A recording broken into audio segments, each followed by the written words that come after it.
Non criminal layer का मसला है या अन्य भी कई तरीके का ये सवाल है, उलझा हुआ है।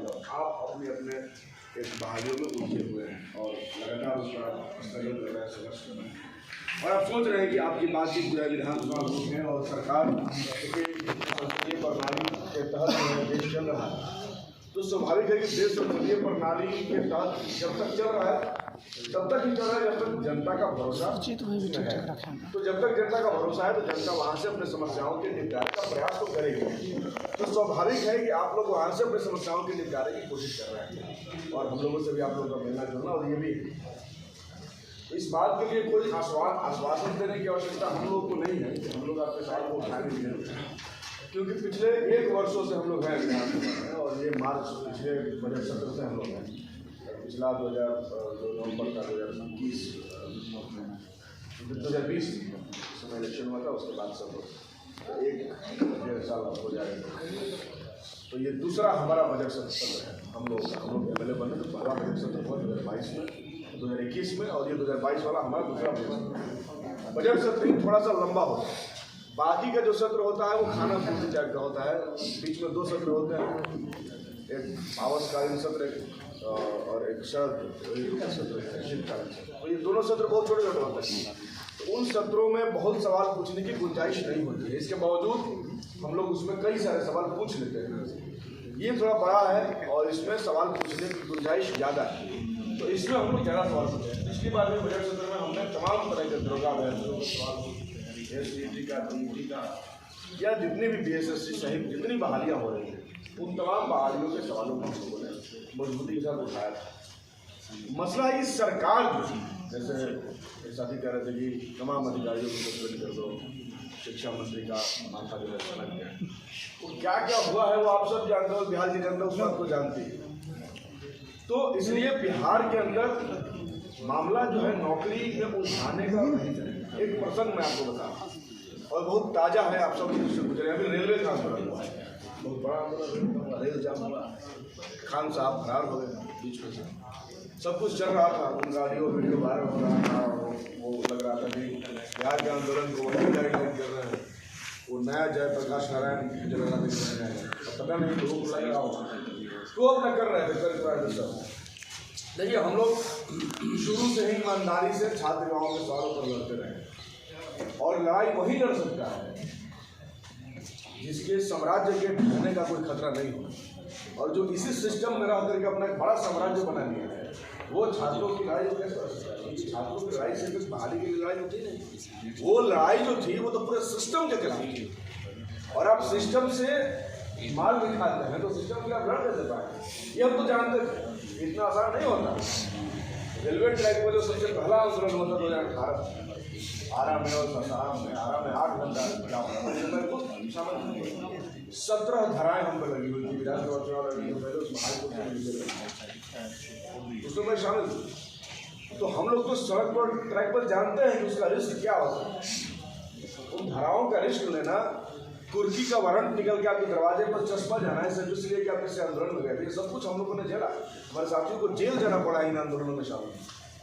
तो ये आंदोलनों का रिस्क होता है, लेकिन चूंकि इसको उठाने के लिए भी हम लोग तैयार हैं। हमारा इतिहास में है बिहार का, हम लोग कभी रिस्क उठाने से डरते नहीं रहे। तो इतना बड़ा रेलवे का आंदोलन हुआ, उस रेलवे के आंदोलन में छात्रों का डिमांड सिर्फ इतना ही वर्क तो नहीं था कि ग्रुप डी में दूसरा एग्जाम क्यों लिया जा रहा है, या एनटीपीसी में जिस तरीके का 20 गुना रिजल्ट दिया जा रहा है वो क्यों दिया जा रहा है, क्यों नहीं दिया जा रहा है। सवाल था कि रेलवे में लगातार बहालियाँ कम हो रही। 2019 की बहाली 2022 तक समाप्त नहीं हुई, इसको ज्वाइन नहीं किया कराया गया। इससे पहले जब से मोदी सरकार नहीं आई, मुझे नहीं याद है, हम लोग लगभग 15-16 साल से जब से वो ग्रेजुएशन हुए तब से छात्र राजनीति में इतने बड़े स्केल का आंदोलन रेलवे ट्रैक पर हुआ।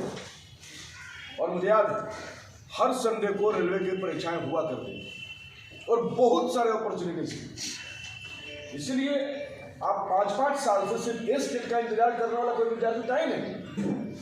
ए स्टेट में नहीं हो रहा है, रेलवे उसकी नौकरी हो गई, उसका इंतजार खत्म।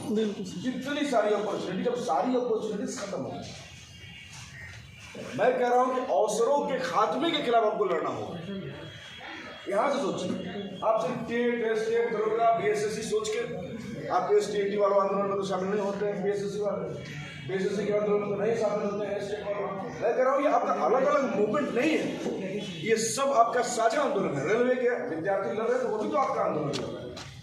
कल जब आपके पास बहुत सारा अवसर है, तब तो किसी को एक बहाली का वेट नहीं करना होगा। BPSC हमको याद है 5-5 साल बहालियां नहीं निकाल रहे, लेकिन BPSC के लिए बहुत ज़्यादा प्रदर्शन नहीं हुआ, क्योंकि उसके अलावा कई सारे अपॉर्चुनिटीज आपके सामने खुले हुए और आप वहाँ जाते थे। लेकिन आज वो सारे अवसर खत्म हो, तो अवसरों का जो खात्मा हुआ है नौकरी में, ये सबसे बड़ा मसला है। और इसी वजह से आपके पास एक ही तो अवसर है STT, इसके अलावा आपके पास कुछ है ही नहीं। या तो STT में होगा, नहीं तो बर्बाद हो जाएगा। दूसरा कोई रास्ता है क्या? ऑप्शन है या नहीं है? ऑप्शन ही खत्म हो, ऑप्शन ही खत्म। दूसरा कोई उपाय नहीं है। अगर दूसरा उपाय होता तो आप चले गए होते ना। बहुत सारे बिल्कुल, विद्यार्थी हैं, इतना कुछ झेलवे नहीं करता, लेकिन सारे अवसरों को खत्म कर दिया गया। और ये इसलिए किया गया, आप कह रहे हैं ये पागल, शांति शांति। आप ये कह रहे हैं ये पागल हो गए, ये सड़क गए, तो पागल नहीं हो गए। देश की जो नीति निर्धारक शक्ति है, जो विधायिका है, उसने अपना मिजाज बदल दिया। उसका मिजाज अब प्रो पीपुल नहीं है, उसका मिजाज प्रो कॉर्पोरेट है। इस बात को जितना जल्दी बिहार के नौजवान समझ जाएंगे, उतना ही जल्दी समस्याओं का निदान। समस्या का निदान कभी इसमें नहीं होगा कि आपकी बहाली कर दी जाए, आपका नोटिफिकेशन मांग लिया जाए, फिर कल कोई नया नोटिफिकेशन निकलेगा, फिर उसमें नए विद्यार्थियों को उलझा दिया जाए, फिर कोई नई बहाली आएगी, फिर उसमें नया नन क्रिमिनल का डिमांड कर दिया जाएगा। तो यहाँ समस्या का सिद्धांत नहीं, कोई भी समस्या है तो समस्या का स्रोत कहाँ है, सोर्स आगे सब क्यों हो रहा है, क्यों 3-3 साल तक रेलवे की बहालियां नहीं निकाली जाए? वो सिर्फ इसलिए क्योंकि सरकार चाहती है कि विद्यार्थी अब रेलवे में नौकरी करने का जो सुनहरा सपना देखता था, वो सपना देखना छोड़ दे। जब आप सपना देखना छोड़ देंगे, रेल में नौकरी के बारे में सोचना छोड़ देंगे, तो सरकार को रेलवे को बेचना बहुत ही आसान हो गया। और जब तक रेलवे में नौकरी का आपका दावा बनता रहेगा, जब तक आप सपने देखते रहेंगे, सौकों में उतरते रहेंगे, अपनी दावेदारी पेश करते रहेंगे, तब तक वो बेच नहीं पाएंगे, क्योंकि उनको कुर्सी भी तो बचाएंगे। यही चाहते हैं कि आप रेलवे के बारे में सोचना छोड़। बिहार सरकार चाहती है कि आप सरकारी नौकरियों के बारे में सोचना छोड़ दें, इसलिए सबसे पहले पे स्केल को खत्म कर दिया गया, पेंशन को खत्म कर दिया गया। ये क्या हो रहा है? ये आपको कहा जा रहा है कि अब सरकारी नौकरी में सुविधाएं नहीं है, बाबू मत आओ इधर, मत आओ। क्यों आ रहे? वो कह रहे हैं कि अब ठेका पर नौकरी मिलेगा। अब तुम सोच रहे हो कि 70 इधर महीना काम आएंगे, आराम से सरकारी क्वार्टर मिलेगा, बाल बीवी के साथ रहेंगे। अब ये नहीं है बाबू, अब घर चले जाओ। वो कह रहे हैं कि अब सरकार से ये आप उम्मीद मत रखिए कि सरकार आपको सरकारी नौकरी देगी, इसीलिए वो उलझा रहे हैं। और इतना उलझे हुए हैं। आपको मैं कह रहा हूँ 14 से क्यों क्या कर रहे हैं? आप 14 से क्यों वेट कर रहे हैं भाई? इसका 2 कारण, एक तो कोई वैकेंसी नहीं है, और दूसरा रोजगार का भी आपके पास कोई उपाय नहीं तो आप ही के उम्र के लोग जिनके पास पैसा कौड़ी होगा, वो नया धंधा खोल के दुकान खोल के बैठ गया होगा, शादी ब्याह करके अपना एंजॉय कर रहा होगा, भरी कार लेकर या बलेरो लेकर। लेकिन आपके पास कुछ भी नहीं, आपके पास ना पैसा है, ना खेती है, ना कुछ भी है, ना सरकार आपको लोन दे रही है, जो 19 लाख लोगों को लोन देगा, वो भी आपको नहीं दे रही। तो चूंकि आपके पास कोई अपॉर्चुनिटी नहीं है जिंदगी में, इसलिए तो अवसरों के खात्मे के खिलाफ लड़ना होगा, और इसके लिए साझा मंच होगा। ये देश भर का मसला है, सिर्फ बिहार का सवाल नहीं है। और बिहार की सरकार सरकारी नौकरी को एकदम सिरे से खत्म कर देना चाहती है। नहीं चाहते हैं कि नौजवानों के भविष्य पर पैसा खर्च हो, वो सब कुछ अपने लिए करना चाहते हैं, और सब कुछ बिचौलियों को देना चाहते हैं, सब कुछ कारपोरेट को देना चाहते हैं। इसलिए प्रो कॉर्पोरेट जो पॉलिसीज बन रही है, उसके खिलाफ लड़ना। और आप सभी लोग बिहार के नौजवान, नौकरियां एक सवाल हो सकती हैं, वो बहुत ही मतलब तात्कालिक सवाल है, लेकिन ये दीर्घकालिक समस्या है रोजगार, और दीर्घकालिक समस्याओं पर भी लड़ना होगा। और जब तक उसको हम लोग हल नहीं करेंगे, तब तक रोजगार के जो रास्ते हैं आने वाली पीढ़ियों के लिए, आपके लिए भी, वो पूरी तरीके से नहीं खुलेंगे, क्योंकि उसको बंद करने का प्रयास लगातार चल रहा है। मैं एक बात करते हुए बात करूँ, जब भारत देश आजाद हुआ और संविधान लागू हुआ, तो भारत की सरकार ने सभी संस्थाओं का राष्ट्रीयकरण, उसके बाद पहले सब कुछ प्राइवेट थे, यहाँ तक रियासतें प्राइवेट थी, राज्य प्राइवेट थे, संस्थाओं को छोड़ दिया। रेलवे मार्जिन रेलवे थी, और दुनिया भर के नाम से रेल चलती थी, रेलवे सरकारी नहीं था, बैंक सरकारी नहीं था। कुछ भी सरकारी LIC तक, मैंने जीवन बीमा निगम तक प्राइवेट था 1956 में उसको एक्वायर किया गया, तो सब कुछ को सरकारी किया गया सबसे पहले। आखिर क्यों? उसके पहले तो सब कुछ प्राइवेट थी। अगर प्राइवेट में ही सबको फायदा होता है तो फिर हम आज़ादी के जस्ट बाद सबका सरकारीकरण करने के लिए क्यों हमारी सरकार पूछती? वो इसलिए क्योंकि उसके पहले निजीकरण और निजी शक्तियों के द्वारा, निजी माफियाओं के द्वारा जो जनता का शोषण हो रहा था, जिसके खिलाफ जो है आंदोलन का एक बहुत बड़ा आज़ादी का आंदोलन का स्वर खड़ा हुआ था। और उसके बाद जो आज़ादी हमने हासिल की, उस आज़ादी के स्ट्रीम में ये बात था कि सब कुछ हम अपना चाहते, मतलब जनता का, मतलब सरकार का। तो रेल सरकार का हुआ, बैंक सरकार का हुआ, NTPC हुआ, दुनिया की तमाम संस्थाएं सरकार। तो इस सरकार हमारी अर्थव्यवस्था, हमारा संविधान क्या कहता है, लोकतांत्रिक संविधान क्या कहता है कि हम जब किसी को काम देते हैं तो हम सिर्फ उसको इसलिए काम नहीं देते हैं कि वो सिर्फ स्टेट का काम कर रहा है, उसको काम हम इसलिए भी देते हैं कि उसको काम की जरूरत है, उसके परिवार को जिंदा रखने। और एक व्यक्ति को इतनी सैलरी स्टेट दे, वो काम के आधार पर नहीं, उसके जीवन के आधार पर दे, इतनी सैलरी सरकार उसको दे कि वो उस समय के मौजूदा जो अर्थव्यवस्था होगा उसमें वो जिंदगी की एक सामान्य अपनी जीवन परंपरा के साथ जीवन का निर्वहन कर सके। और इसीलिए तमाम तरह के पे स्केल बने, तमाम तरह की चीज़ें बनी। और ग्रुप B की नौकरी के लिए भी, जहाँ प्राइवेट में मात्र 10,000 मिलता है, और सरकारी नौकरी में उसी काम के लिए 50-60 हज़ार क्यों मिलता है? वो इसलिए क्योंकि हमारी सरकारें और उस समय का संविधान प्रो पीपल था, और हम लोग काम सिर्फ काम करवाने के लिए नहीं बल्कि व्यक्ति के जीवन को बेहतरी करने के लिए। लेकिन कॉर्पोरेट क्या करता है? कॉर्पोरेट कहता है कि हमको इससे कोई मतलब नहीं है, आपका बाप मर रहा है, आपका माँ मर रहा है, कि आपका पैर टूट गया, आपका हाथ टूट गया, हमको कोई मतलब नहीं है महंगाई में आप कैसे रह रहे हैं, हमको मतलब है काम से। आप जितना काम करिएगा उतना पैसा देंगे। और उसको है कि आप ज़्यादा काम कम पैसे में। कॉर्पोरेट क्या कहता है? आप जब बड़े निजी कंपनियों की मीटिंग में बैठेंगे तो पता क्या चलेगा? तारीफ किसकी होती है? उसकी तारीफ होती है जो कम पैसा पर वर्कर ले आए, उसी की तारीफ होती है। अरे बहुत अच्छा आदमी है, बताइए 200 रुपया में दिन भर का काम कराएंगे, और जो 500 रुपया दे रहा है उसकी आलोचना होती है। लेकिन हम काम, सरकार जब काम कराएगी तो मैक्सिमम वेज देगी, लेकिन कॉर्पोरेट मिनिमम हो। तो ये प्रो कॉर्पोरेट पॉलिसी नहीं। अब सरकार भी उसी कॉर्पोरेट नीति की तरफ चल रही है जहाँ ये सस्ता मजदूर तलाश है, काम भी करा लें। और ये मुकाबला हो रहा है कि बड़े बड़े कंपनी चल रहे हैं, वो तो कभी सस्ता मजदूर में काम कर रहे हैं। लेकिन हम तो प्रो पीपल हैं, तो हमें तो मजदूरी पूरा चाहिए, पूरा मिलता है। इसलिए ये लड़ाई पूरे रोजगार के ढांचे के सवाल पे है, जहाँ खत्म हो रहा है। और ख़ास तौर पर बिहार के हम लोग विद्यार्थी हैं, और हम जानते हैं, हम बिहार के गाँव से जुड़े हुए हैं। और मैं आपसे कह रहा हूँ, आप सब लोग इस बात से सहमत हैं, मुझे पता है, और होंगे। बिहार में पूरा आप नज़र घुमा के देख लीजिए, कोई ऐसा परिवार मिडिल क्लास का, लोअर मिडिल क्लास का, लोअर क्लास का क्या ऐसा है जो बिना सरकारी नौकरी की तरक्की किया है? एक भी नहीं। अगर सरकारी नौकरी नहीं मिलेगा तो गांव का एक गरीब आदमी शहर में नहीं आ सकता। आप भी नहीं आते पटना पढ़ने अगर आपके घर में किसी का सरकारी नौकरी नहीं होता। आप में से मैक्सिमम लोगों के घर में कोई ना कोई एक नौकरी होगी। तो ये, और बिहार से सरकारी नौकरियां खत्म हो जाने का मतलब क्या है? मतलब गरीबों का विकास ही नहीं होगा, अब आम आदमी की किसी तरीके का विकास नहीं होगा। तो बिहार के लिए सरकारी नौकरी बहुत ही ज़्यादा महत्वपूर्ण है। इसलिए हम लोग की पूरी लड़ाई बिहार में सरकारी नौकरी को बचाने और देश भर के अंदर रोजगारों के अवसरों को खात्मा करने का कोशिश, और कॉर्पोरेट के हाथ में सब कुछ दे देने की तैयारी चल रही है। जब कहती है वो वित्त मंत्री निर्मला सीतारमण कि हम 6 लाख करोड़ रुपये जुटाना चाहते हैं देशी संस्थाओं को बेचकर, तो नहीं आ रहा। इसी बजट में कहा कि हम IPO ला रहे हैं LIC का। LIC के कर्मचारियों ने धरना देते हुए अखबार में खबर छपी है कि सरकार सोने का अंडा देने वाली मुर्गी बेच रही है। ये हमारी अद्भुत सरकार है। ऐसी सरकार है जिसको सही तरीके से बनियादम करने में नहीं है। बनिया भी अपने उस दुकान को नहीं बेचता है जिसको सुबह से शाम तक लाइन लगा रहा है।